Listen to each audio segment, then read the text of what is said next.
क्या निकालना चाह रहे हैं, वेलोसिटी फाइंड करेंगे। किस में निकालेंगे, एन ऑर्बिट में निकालेंगे। हम क्या फाइंड कर रहे हैं, वीएन। हमें क्या फाइंड करना है, वीएन। तो कैसे फाइंड करेंगे, तो हम इसके बारे में ऑलरेडी बता चुके हैं कि हमारे पास जो बोर मॉडल की फर्स्ट अभिधारणा है, जो सेकंड अभिधारणा, फर्स्ट और सेकंड पोस्टुलेट है, उनको लेना पड़ेगा हमें।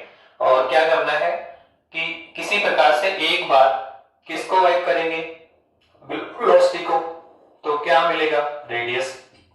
ठीक है, वो हम ऑलरेडी कर चुके हैं जब हमने रेडियस फाइंड किया। तो क्या गाइड किया था, वेलोसिटी। क्या फाइंड किया, आरएन। अब सेकंड हमें क्या करना पड़ेगा, क्या फाइंड करना है आपको, वेलोसिटी। तो अंडरस्टूड है, हमें किसको गाइड करना पड़ेगा, आरएन को। किसको गाइड करना पड़ेगा, आरएन को। तो यहां से हम आरएन को विलोपित करेंगे और किसके लिए सॉल्व कर लेंगे, वीएन के लिए।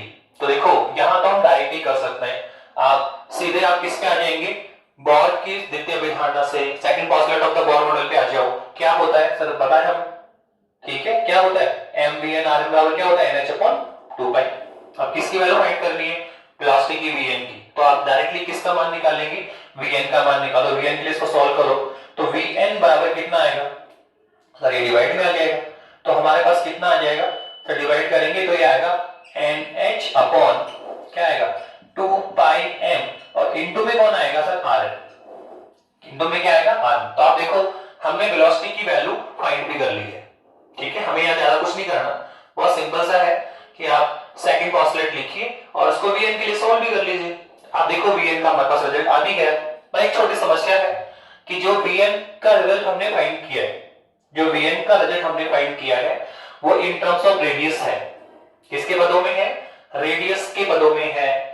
हमें इस रेडियस को यहां से गायब करना पड़ेगा, हमें किसके पदों में निकालना पड़ेगा।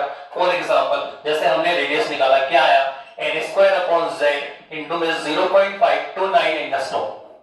तो रेडियस हम किसके टर्म्स में निकाला, z और n के टर्म्स में। तो ऐसे ही हमें वेलोसिटी भी z और n के टर्म्स में ही निकालनी होगी। अभी जो हमने वेलोसिटी फाइंड की है वो रेडियस के टर्म्स में है, तो हमें यहां से रेडियस को गाइड करना पड़ेगा। सर कैसे कर सकते हैं, और भी हम जानते हैं, ऑलरेडी हम रेडियस की वैल्यू फाइंड कर चुके हैं।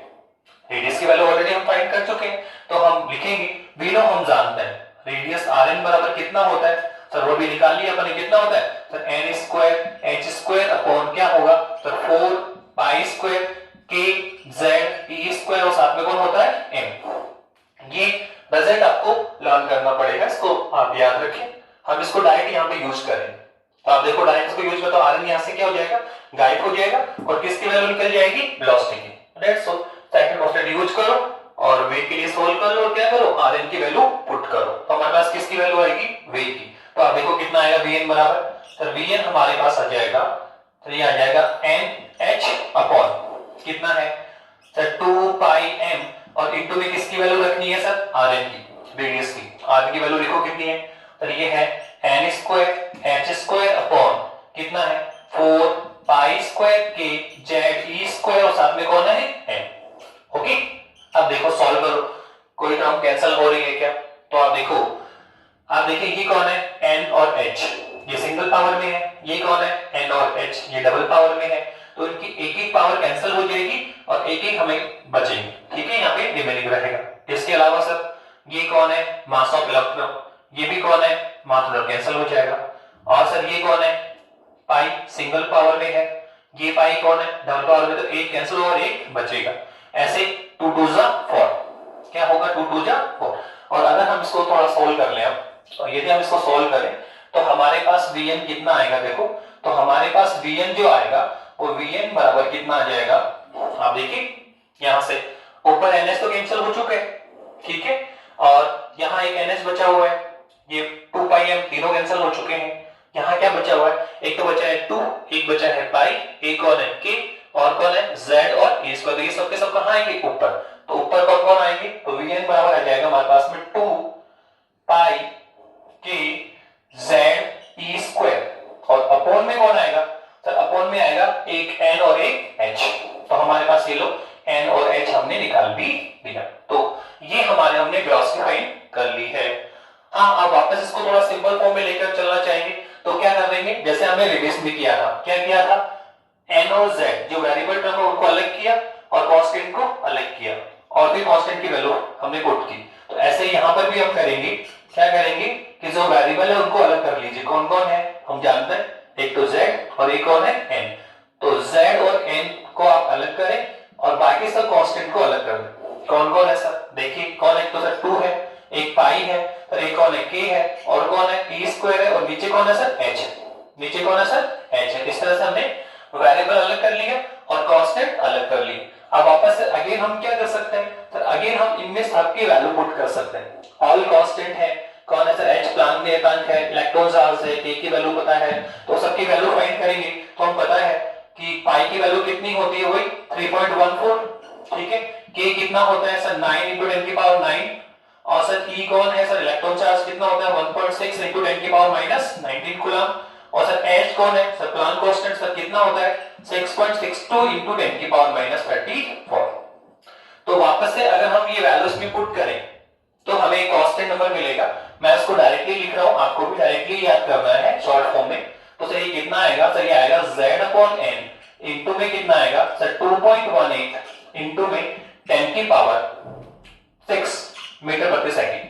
तो ये हमने एक वेलोसिटी का स्टैंडर्ड रिजल्ट निकाल लिया जो हमें डायरेक्ट लर्न होना चाहिए, ठीक है। ये एक्सपेंडेड फॉर्म भी पता होना चाहिए। वैसे हम सिंपल फॉर्म में ज्यादा याद करेंगे। जैसे हमने रेडियस का फॉर्मूला क्या याद किया हुआ है सर, रेडियस क्या होता है n² इनटू में 0.529 ठीक है। ऐसे ही आपको वेलोसिटी का भी फॉर्मूला लर्न करना है, z/n इनटू में 0.18 इनटू 10 की पावर 6 प्रति मीटर प्रति सेकंड। ओके, अब क्या कर सकते हैं सर, फिर वापस से वही कि हमेशा जैसे रेडियस में हमने काम किया था कि इस फॉर्मूले से हम क्या कर सकते हैं, किसी भी एटम, चाहे हाइड्रोजन एटम हो, हीलियम हो, लिथियम हो, आगे भी आप जा सकते हैं, तो किसी भी एटम में किसी भी परमाणु के किसी भी ऑर्बिट का रेडियस फाइंड कर सकते हैं। ऐसे ही इस फॉर्मूले की सहायता से भी हम क्या कर सकते हैं, किसी भी एटम के किसी भी ऑर्बिट में, कोई भी एटम है, हाइड्रोजन है, हीलियम है, उसका कोई भी एनी ऑर्बिट ले लीजिए, फर्स्ट ऑर्बिट है, सेकंड ऑर्बिट है, थर्ड ऑर्बिट है, उसमें हम वेलोसिटी फाइंड कर सकते हैं किसकी, इलेक्ट्रॉन की। किसकी, इलेक्ट्रॉन की। तो यही हम करने जा रहे हैं। और जैसा कि आप जानते हैं कि हम ये सारा काम किसके लिए करेंगे यहाँ पे, तो हमने पहले बता दिया कि बोर ने चाहे रेडियस की बात कर रहे हैं चाहे वेलोसिटी की बात करेगा, वो हर बार किसकी बात करता है, वो हाइड्रोजन एटम की बात करेगा। तो हम क्या निकालने जा रहे हैं, वेलोसिटी ऑफ इलेक्ट्रॉन। क्या निकालने जा रहे हैं, हम निकालने जा रहे हैं velocity of electron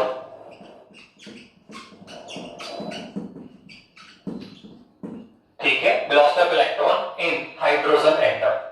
in hydrogen की बात करता है वो,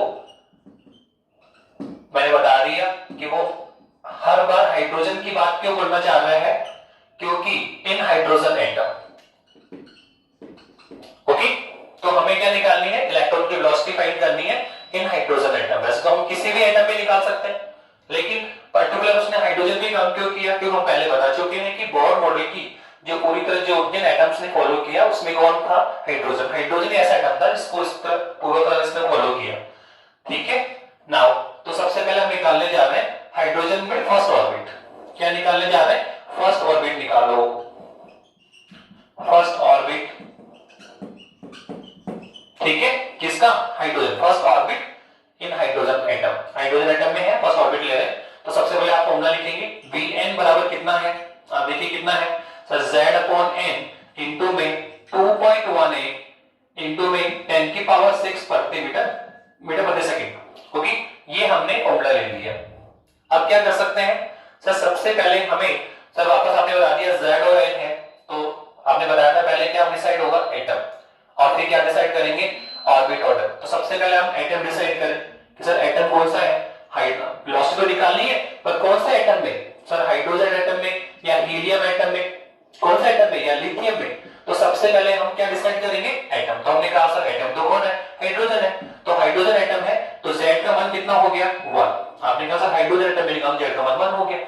इस इक्वेशन बना के हाइड्रोजन एटम है, तो सर हाइड्रोजन में ऑर्बिट कौन सा है, फर्स्ट है, सेकंड है, थर्ड है, कौन से ऑर्बिट की वेलोसिटी निकाल रहे हो, तो वो हमने लिख दिया फर्स्ट ऑर्बिट है, हाइड्रोजन एटम में फर्स्ट ऑर्बिट है। तो फिर n का मान कितना आएगा, 1 आएगा। n का मान कितना आएगा, 1। अब ये दोनों वाले पुट करो यहाँ पे, तो कितना आएगा, V1 कितना आ जाएगा, फिर आएगा 1/1 इनटू में 2.18, ठीक है, और इनटू में कितना है 10 की पावर 6 मीटर प्रति सेकंड। आज इसको सॉल्व करेंगे तो v1 हमारे पास आ जाएगा 2.18 इंटू में 10 की पावर 6 मीटर प्रति सेकंड। तो ये हमने क्या निकाल लिया है, हाइड्रोजन एटम में फर्स्ट ऑर्बिट में, हाइड्रोजन एटम के फर्स्ट ऑर्बिट में इलेक्ट्रॉन की वेलोसिटी निकाल, क्या निकाल ली है, इलेक्ट्रॉन की वेलोसिटी निकाल ली है। ऐसे ही हम कौन सा ऑर्बिट में निकाल सकते हैं, हम सेकंड ऑर्बिट में भी निकाल सकते हैं। अब किसका निकालेंगे, second orbit in hydrogen atom. तो अब क्या निकालते हैं, सेकंड,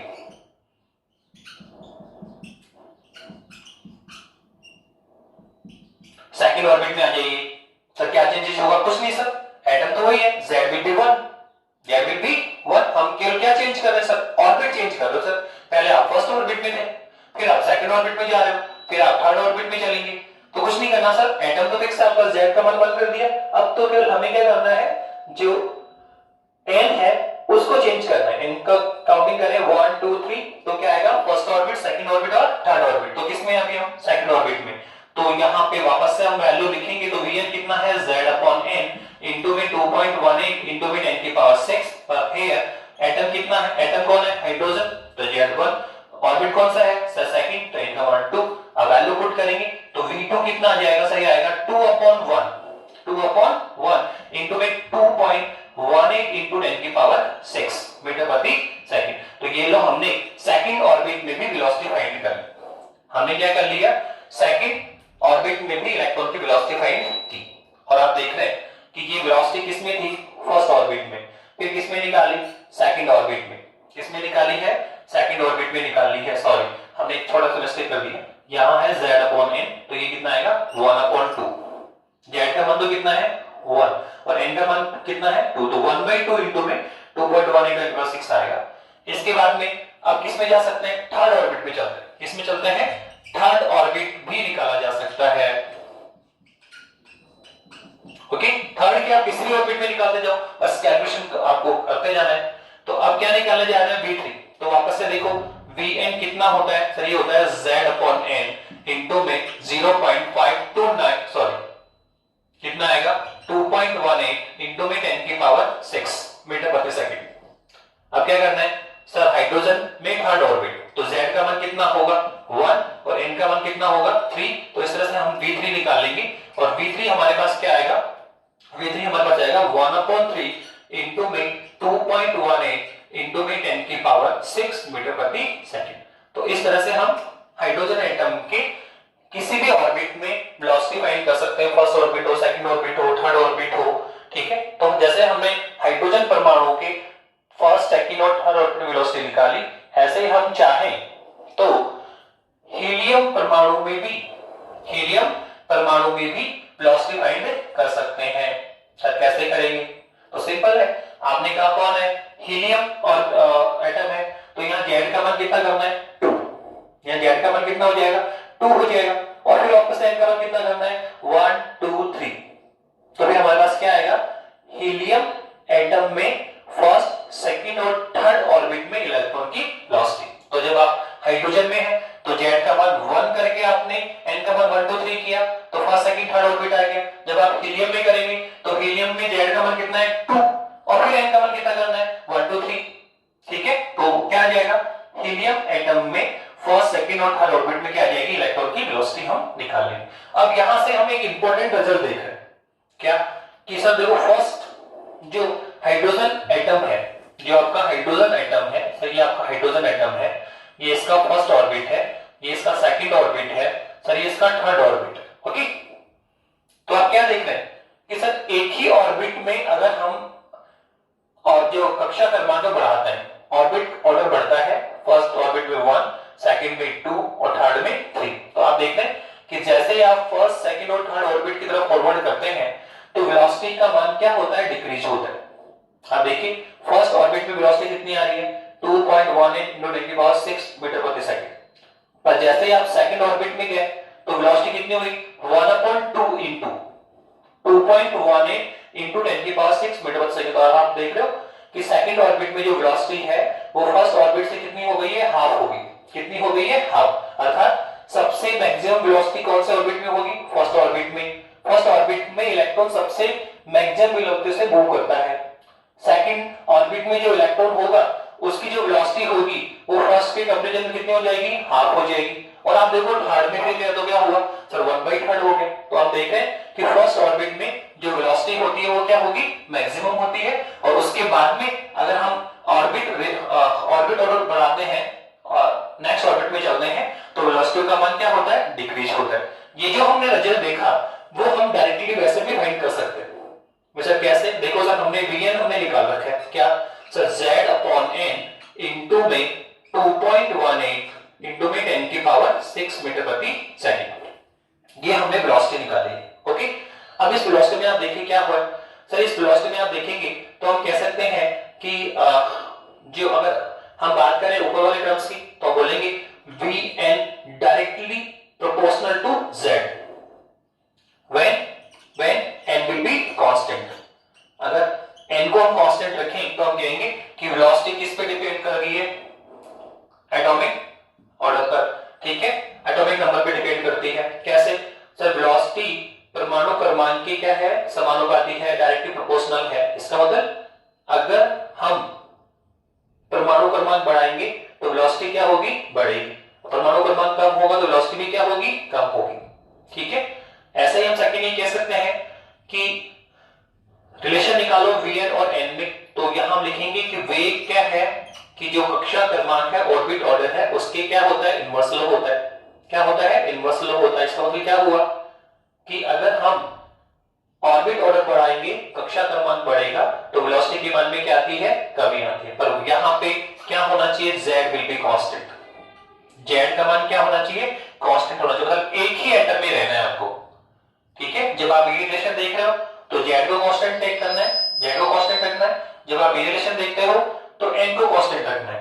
सपोज करो हम ऑर्बिट चेंज कर रहे हैं तो एटम फिक्स हो गया, क्या हाइड्रोजन परमाणु में फर्स्ट सेकंड और थर्ड ऑर्बिट, हाइड्रोजन परमाणु में पहला दूसरा तीसरा कॉस। तो आप देखो हाइड्रोजन परमाणु में आप जब n का मान पहले तो n का मान 1, फिर कितना करोगे 2, फिर कितना करोगे 2, तो एक ही परमाणु में कक्षा क्रमांक बढ़ाओगे तो वेलोसिटी का मान क्या होगा कम होगा, n बढ़ेगा तो वेलोसिटी क्या होगी कम होगी, n को आप बढ़ा रहे हो इंक्रीज कर रहे हो तो वेलोसिटी क्या होगी डिक्रीज होगी। और वो हम देख भी चुके हैं यहाँ पे देखो कि फर्स्ट ऑर्बिट में वेलोसिटी क्या होती है मैक्सिमम होती है, आगे जब वेलोसिटी कितनी होगी हाफ हो गई, और आगे गए तो 1/3 ही हो गई। तो आप देख रहे हैं क्या हो रहा है एक ही परमाणु में Z कांस्टेंट है, एक ही परमाणु में अगर हम n का मान इंक्रीज करते हैं कक्षा क्रमांक बढ़ाते हैं तो वेलोसिटी के मान में क्या होती है कमी होती जाती है। ये हमने फर्स्ट देखा कि एक ही परमाणु में कक्षा क्रमांक बढ़ने पर एक ही एटम में, ठीक है, क्या करना है आपको ऑर्बिट ऑर्डर इंक्रीज करना है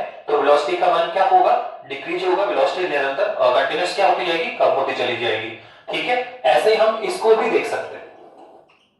तो ये यहां इसका इफेक्ट कब देखने को मिलेगा, ये तो हमने देखा कि एक ही एटम में आप क्या कर रहे हो ऑर्बिट ऑर्डर इंक्रीज कर रहे हो तो वेलोसिटी क्या हो गई कम हो गई। अब सर इसका इफेक्ट कहां देखोगे ये वाला, सर n कहां कांस्टेंट हो सकता है, तो देखो सिंपल है, आज इसके लिए हमें Z एटम चेंज करना पड़ेगा। कैसे सर, हमने कहा हाइड्रोजन एटम का पहला कोष, फिर हमने क्या लिया हीलियम का पहला कोष, फिर हमने क्या लिया लिथियम का पहला कोष। तो देखो दिस टाइम हम क्या चेंज कर रहे हैं एटम, हाइड्रोजन हीलियम लिथियम। तो हाइड्रोजन में तो Z का मान कितना है 1, हीलियम तो Z का मान कितना है 2, लिथियम तो Z का मान कितना है 3। तो आप देखो हमने क्या चेंज किया एटम, और सब में कॉस कौन सा लिया है सर, ये भी फर्स्ट ऑर्बिट है, इसका भी फर्स्ट ऑर्बिट है, इसका भी फर्स्ट ऑर्बिट है, तो कौन कांस्टेंट है n, कौन कांस्टेंट है n।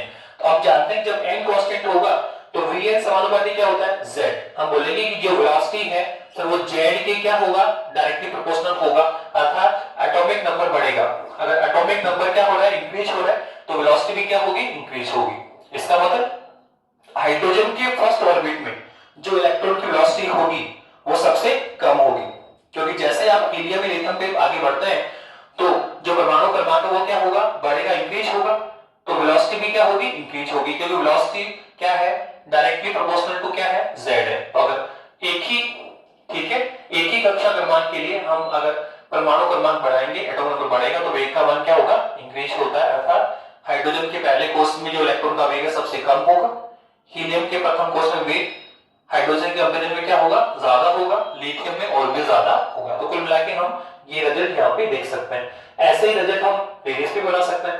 रेडियस में हमने क्या बनाया था, आप देखो रेडियस में हमने क्या बना रखा है, रेडियस में हमने रिजल्ट ये बनाए थे, क्या ये दो रिजल्ट जो हमने वेलोसिटी के बनाए, सिंपल है, vn z/n ये है, तो z के तो क्या है डायरेक्टली प्रोपोर्शनल, और n की क्या है इनवर्स लॉ है, ठीक है। ऐसे हम रेडियस में भी बना सकते हैं कि rn बराबर क्या आया था n² z, rn बराबर कितना आया n² z है, और इनटू में कौन है सर ये है 0.529 एंगस्ट्रोम, कितना है 0.529 एंगस्ट्रोम है।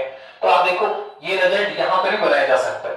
अगर आप रिलेशन किस में देखना चाहते हो rn और n में, तो डायरेक्टली प्रोपोर्शनल होगा, और अगर rn और z में देखना चाहते हो तो यहाँ पे क्या होगा इनवर्स लो होगा। हम कह सकते हैं डायरेक्ट लिख सकते हैं कि rn directly proportional to n²। तो एक रिलेशन ये हुआ कि जो रेडियस है वो ऑर्बिट ऑर्डर के स्क्वायर के क्या होता है डायरेक्टली प्रोपोर्शनल होता है।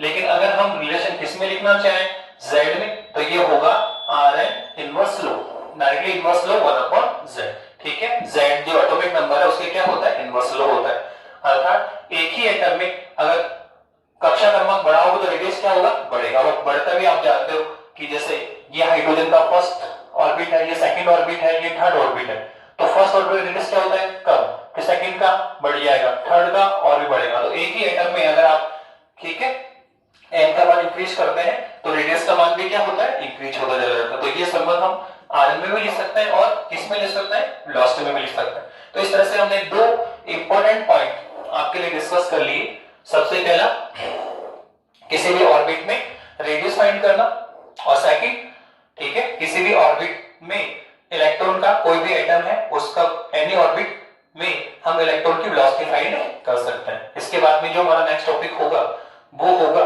कि इलेक्ट्रॉन की एनर्जी को कैलकुलेट करना। इलेक्ट्रॉन की एनर्जी को भी हम कैलकुलेट करेंगे, पर ये जितने भी टॉपिक चल रहे हैं वो सब बोर मॉडल से कनेक्टेड है। आप देखिए अगर हम बात करें इस चैप्टर में तो दो ही मॉडल पर पूरा चैप्टर बेस्ड है, और हम बोलेंगे तो फर्स्ट है कौन रदरफोर्ड और सेकंड कौन आपका बोर मॉडल। इसमें भी कैटेगराइज कर लो कि 20% चैप्टर रदरफोर्ड पे है और रिमेनिंग जो चैप्टर है आपका 70-75% चैप्टर है वो केवल और केवल किस पे बेस है आपकी बोर मॉडल पे। तो बोर मॉडल को आप अच्छे से कैलकुलेट करेंगे, और इसके आगे हमने आपके लिए दो फॉर्मूले डिवाइड करवा दिए हैं, एक तो किसका हमने डेवलप किया है वेलोसिटी का, और एक हमने किसका डेवलप किया है रेडियस का। तो इन वेलोसिटी से कनेक्टेड वेलोसिटी और रेडियस इन दोनों फॉर्मूले से कनेक्टेड जितने भी क्वेश्चंस हैं वो आप बुक में सॉल्व करें, सॉल्व एग्जांपल्स देखें, आप पीछे भी चले जाएं शॉर्ट क्वेश्चन में आपको मिलेंगे, वहां पे भी इस टाइप के क्वेश्चंस आपको मिल सकते हैं कि हाइड्रोजन के फर्स्ट ऑर्बिट का रेडियस निकालो, सेकंड ऑर्बिट का रेडियस निकालो, या हीलियम में फर्स्ट ऑर्बिट का रेडियस निकालो, हीलियम के थर्ड ऑर्बिट का रेडियस निकालो, या फिर वो वेलोसिटी की बात कर सकता है कि लिथियम के फर्स्ट ऑर्बिट में क्या निकालो वेलोसिटी निकालो किसके इलेक्ट्रॉन की। तो सिंपल सा है कि हमारे पास दो फॉर्मूले हैं, देखो एक तो ये किसका है रेडियस और सॉरी वेलोसिटी का, और ये किसका है रेडियस का, क्या है n² z में 0.529 एंगस्ट्रॉम। तो इन दोनों फॉर्मूलों के ऊपर आपको काम करना है, एक तो किसका है रेडियस का और एक किसका है वेलोसिटी का, और बहुत सिंपल सा होता है। इन पे काम करने के लिए सबसे पहले क्या डिसाइड करो एटम, चाहे हाइड्रोजन है, हीलियम है, लिथियम है, बोरॉन है, बेरिलियम है, नाइट्रोजन है, ऑक्सीजन है, किसी में भी जा सकते हैं आप। तो एक तो आप पहले एटम डिसाइड करें और उसके बाद तो क्या करना है n की वैल्यू चेंज करनी है 1 2 3 4 5 6। तो क्या होगा फर्स्ट सेकंड थर्ड ऑर्बिट में क्या आ जाएगी वेलोसिटी और क्या आ जाएगा रेडियस। तो इस तरह से आप सारी प्रॉब्लम भी डिस्कस करें, पीछे शॉर्ट नोट क्वेश्चन सब में भी देखें, आंसर प्रॉब्लम में जाके देखें, और बुक में जो कुछ एग्जांपल्स हैं उनमें भी आप जाके देखें, कुछ प्रॉब्लम्स मैं भी आपको डिस्कस करूंगा, ठीक है नेक्स्ट टॉपिक के साथ। Okay thank you. हम लोग कुछ क्वेश्चंस डिस्कस करेंगे रेडियस और वेलोसिटी की कॉरस्पॉन्डिंग। इससे पहले हम लोग एक कांस्टेंट डिफाइन करने जा रहे हैं जो आपकी आरबीसी और सीबीएसई बोर्ड दोनों में दे रखा है 12th क्लास में, वो है सूक्ष्म संरचना नियतांक। इंग्लिश में बोलेंगे तो फाइंड स्ट्रक्चर कांस्टेंट। तो ये क्या होता है, तो सिंपल सा है, ये तो जो हमने काम किया उसको थोड़ा सा और आगे फॉरवर्ड करेंगे तो एक वैल्यू कैलकुलेट को करके निकालेंगे। तो देखो हमने वेलोसिटी के लिए फॉर्मूला निकाला z/n 2.18 10 + -6 मीटर प्रति सेकंड। फिर हम किस में चले गए हाइड्रोजन परमाणु के फर्स्ट ऑर्बिट की वेलोसिटी निकालो। सर निकाल चुके। हाइड्रोजन जेड का मान कितना आएगा 1 और एन का मान कितना आएगा 1। हाइड्रोजन एटम है और उसका फर्स्ट ऑर्बिट है तो जेड भी 1 और एन भी 1 और हमने निकाल लिया। सर ये हमने निकाला हाइड्रोजन के फर्स्ट ऑर्बिट में इलेक्ट्रॉन की वेलोसिटी कितनी आई 2.18 into 10⁶ मीटर प्रति सेकंड। इसको हम आगे ये भी लिख सकते हैं कि जो वैल्यू है 2.18 into 10⁶ मीटर प्रति सेकंड इसको हम लिख सकते हैं c upon 137 c divided by 137 जहां वेयर c कौन है लाइट वेलोसिटी है। जहां c कौन है लाइट वेलोसिटी इसकी वैल्यू भी हम जानते हैं कितनी होती है 3 into 10⁸ मीटर प्रति सेकंड। तो हम कह सकते हैं कि हाइड्रोजन एटम के फर्स्ट ऑर्बिट में जो इलेक्ट्रॉन की वेलोसिटी होती है वो लाइट वेलोसिटी का कितना होता है 1/137 भाग होता है। कितना होता है लाइट वेलोसिटी का कितना भाग होता है 1/137 डिवाइडेड होता है राइट। अब इसको हमने थोड़ा आगे सॉल्व किया। हम c को v1 की डिवाइड में लेके चले c को आप नीचे ले जाओ तो कितना आएगा v1/c कितना आएगा 137 कितना आएगा 137 आएगा। तो ये कौन है सर ये रेशियो है। क्या है v1/c क्या है रेशियो है। किसका रेशियो है हाइड्रोजन परमाणु के फर्स्ट ऑर्बिट में हाइड्रोजन परमाणु के फर्स्ट ऑर्बिट में जो इलेक्ट्रॉन की वेलोसिटी है उसका और लाइट वेलोसिटी का। तो ये किसका रेशियो है हाइड्रोजन परमाणु के फर्स्ट ऑर्बिट में इलेक्ट्रॉन की वेलोसिटी और लाइट वेलोसिटी का रेशियो है। इस रेशियो को ही उसने क्या डिफाइन किया अल्फा जो कि कौन है फाइन स्ट्रक्चर कांस्टेंट। कौन है फाइन स्ट्रक्चर कांस्टेंट। तो सिंपल सा है कि जो हाइड्रोजन परमाणु के फर्स्ट ऑर्बिट में इलेक्ट्रॉन की जो वेलोसिटी है और जो लाइट वेलोसिटी का जो रेशियो है उसी को हम क्या बोलते हैं फाइन स्ट्रक्चर कांस्टेंट बोलते हैं। इसकी वैल्यू कितनी होती है 1/137 होती है। इसकी वैल्यू आगे और भी कैलकुलेट कर सकते हैं। ये कितना आएगा 7.23 into 10⁻³ ओके। नाउ आगे चलिए कुछ हम बेसिक प्रॉब्लम्स करते हैं जो दोनों ही प्रॉब्लम आपकी बुक से है। उसने कहा कि हाइड्रोजन एटम में एटम दे रखा है उसने मैंने शॉर्ट में लिख दिया है हाइड्रोजन एटम में फर्स्ट ऑर्बिट का रेडियस दे रखा है। हम क्या दे रखा है हाइड्रोजन एटम की फर्स्ट ऑर्बिट का रेशियो दे दिया। फर्स्ट ऑर्बिट की रेडियस का हमें वैल्यू दे रखी है कि फर्स्ट ऑर्बिट का रेडियस कितना है 0.53 एंगस्ट्रॉम। और क्या बोल रहे कि इस हाइड्रोजन एटम में सेकंड ऑर्बिट का रेडियस निकालो सर थर्ड ऑर्बिट का रेडियस निकालो। तो बस सिंपल ये हम पहले निकाल चुके हैं सर। हम जानते हैं कि जो रेडियस का फॉर्मूला होता है वो कितना होता है सर बताया था आपने n² z इनटू में 0.529 एंगस्ट्रॉम राइट। ये होता है सर Rn बराबर कितना होता है n² z इनटू में 0.529 एंगस्ट्रॉम। तो देखो एक क्वेश्चन को करने के दो तरीके हैं। फर्स्ट एक तो हम कर चुके क्या सर सेकंड ऑर्बिट का रेडियस निकालना है किसमें हाइड्रोजन एटम में और सर थर्ड ऑर्बिट का रेडियस निकालना है सर किसमें हाइड्रोजन एटम में। तो सिंपल है सर आप इजीली कर सकते हो। क्या सर सबसे पहले तो आप क्या बोलेंगे कि कौन है सर रेडियस निकालना है किसका सर हाइड्रोजन एटम है तो जेड का मान कितना है 1। अब कौन है सर सेकंड ऑर्बिट है तो एन का मान कितना आएगा 2। तो ये लो सर निकल गया कितना आएगा Rn बराबर कितना आएगा ये कितना आएगा सर R2 बराबर कितना आ जाएगा सर ये आ जाएगा हमारा 2² 1 इनटू में 0.529 एंगस्ट्रॉम। ये तो सर सेकंड ऑर्बिट आ गया आपका। क्या आ गया सेकंड ऑर्बिट आ गया। और सर थर्ड ऑर्बिट निकालेंगे तो आखिरी कितना आएगा सर थर्ड ऑर्बिट है कौन है हाइड्रोजन एटम ऑर्बिट कौन सा है थर्ड तो कितना आएगा सर 3² 1 इनटू में 0.529 एंगस्ट्रॉम। तो ये तो हम ऑलरेडी निकाल चुके हैं। इस वे से भी हम इसको कैलकुलेट कर सकते हैं कि उसने क्या कहा हाइड्रोजन परमाणु में सेकंड और थर्ड ऑर्बिट का रेडियस निकालो। तो हम निकाल सकते हैं Rn बराबर n² z होता है 0.529 होता है। उसने बोला हाइड्रोजन है तो z का मान 1 और बोल रहा है कि कौन सा ऑर्बिट है सेकंड तो एक बार 2 किया फिर थर्ड तो एक बार 3 किया और हमने इसकी वैल्यू फाइंड कर ली। पर आप इसको सेकंड तरीके से भी कर सकते हैं सर कैसे आप देखो उसने हमें R1 रेडियस दे रखा है। उसने हमें क्या दे रखा है R1 फर्स्ट ऑर्बिट का रेडियस दे रखा है।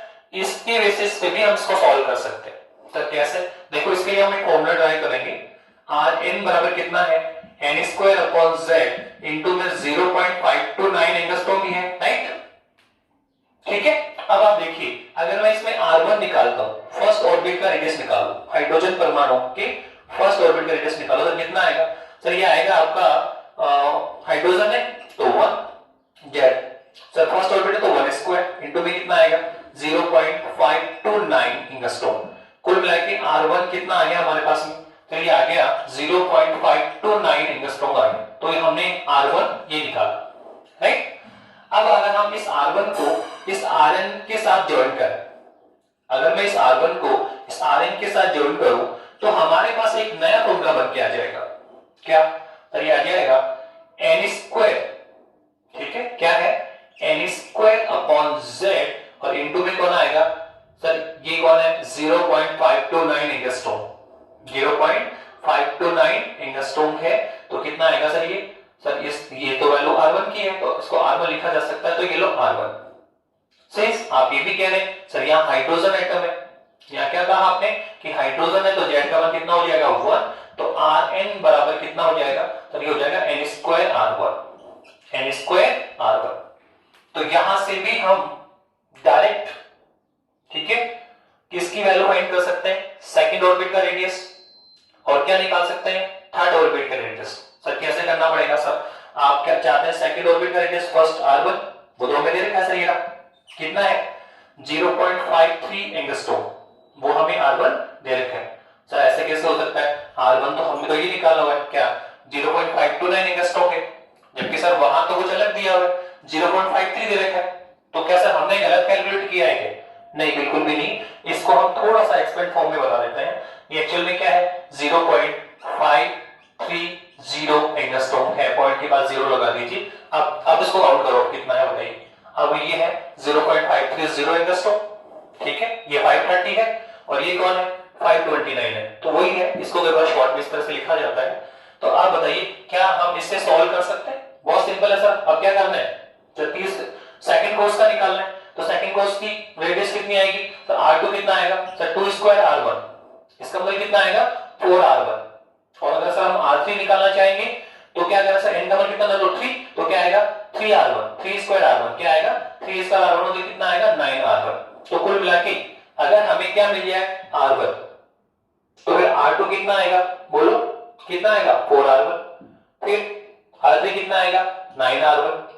तो कुल मिला के हम वैसे ही पहले प्रूव कर चुके हैं कि जो रेडियस होता है R1 अनुपात R2 अनुपात क्या होता है 1 अनुपात 4 अनुपात 9 में होता है, ये 1 अनुपात 4 अनुपात 9 में होता है। तो अगर हमें R1 मिल जाएगा तो उसको किससे मल्टीप्लाई करेंगे 4 से, तो कौन आएगा R2, फिर किससे मल्टीप्लाई करो 9 से, तो क्या आएगा R3, फिर किससे मल्टीप्लाई करेंगे 16 से, तो क्या आएगा R4। तो हम एक फॉर्मूला ये भी बना सकते हैं, इसलिए हमने इसकी वैल्यू पुट यूज करी, जो उसने वैल्यू हमें दी है उसमें ये वैल्यू यूज आ रही है कि हमें R1 की वैल्यू दे रखी है, इसमें किसकी वैल्यू दे रखी है R1 की वैल्यू हमें दे रखी है इसमें, ठीक है। तो इसके लिए हमने एक फॉर्मूला बनाया कि Rn बराबर कितना होता है n square R1, n square R1, तो R1 अभी दे रखे।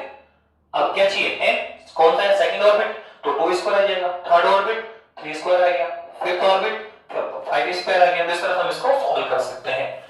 तो अगर ये फॉर्मूला आप इस मेथड पे नहीं जाना चाहते हो तो आप फर्स्ट मेथड जो हम पहले आर्टिकल में भी कर चुके, मैंने दोबारा बता दिया, उसने कह दिया हाइड्रोजन एटम तो Z का मान 1, अब ऑर्बिट कौन सा है सेकंड, तो हमने सेकंड कर दिया, बोला थर्ड तो थर्ड कर दिया। ऐसे एक छोटा सा क्वेश्चन और आपकी बुक में दे रखा है, एग्जांपल के रूप में है, उसने कहा लिथियम +2 है, कौन है लिथियम +2 है, उसके फर्स्ट ऑर्बिट का रेडियस निकालो, लिथियम +2 की फर्स्ट ऑर्बिट का रेडियस निकालो। बहुत सिंपल है, फॉर्मूला तो हमारे पास वही है, Rn बराबर कितना आएगा sir Z square upon n into में क्या आएगा 0.529 एंगस्ट्रॉम, ये आपका क्या हो गया रेडियस हो गया।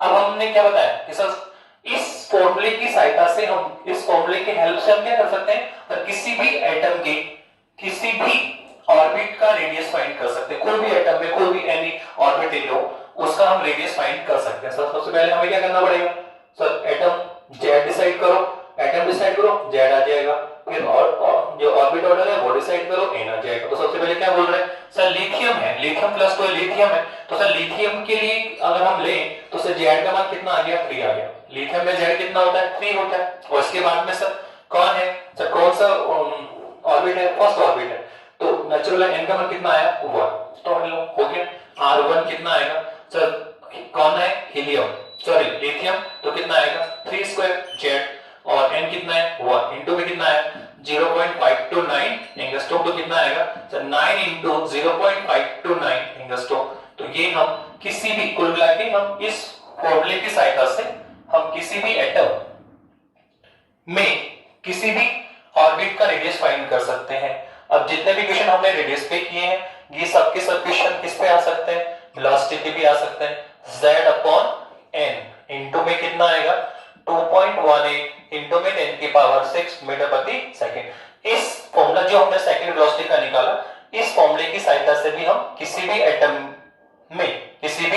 एटम के एनी ऑर्बिट में इलेक्ट्रॉन की वेलोसिटी फाइंड कर सकते हैं। हाइड्रोजन एटम के फर्स्ट ऑर्बिट में इलेक्ट्रॉन की वेलोसिटी, सेकंड ऑर्बिट में इलेक्ट्रॉन की वेलोसिटी, या फिर हीलियम एटम के फर्स्ट ऑर्बिट में इलेक्ट्रॉन की वेलोसिटी। तो पहले क्या डिसाइड होगा, सेट एटम जेड आ जाएगा, उसके बाद में क्या आएगा, ऑर्बिट ऑर्डर आएगा। तो इस तरह से आप कोशिश करना कि रेडियस और वेलोसिटी से कनेक्टेड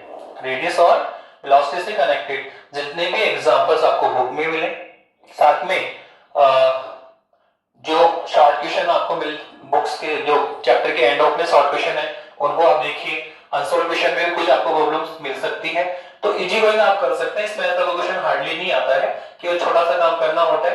पहले एटम डिसाइड करो, जेड आ जाएगा, उसके बाद में ऑर्बिट डिसाइड करो, आपका एन आ जाएगा, और हम इजी गोइंग इसको कैलकुलेट कर पाएंगे।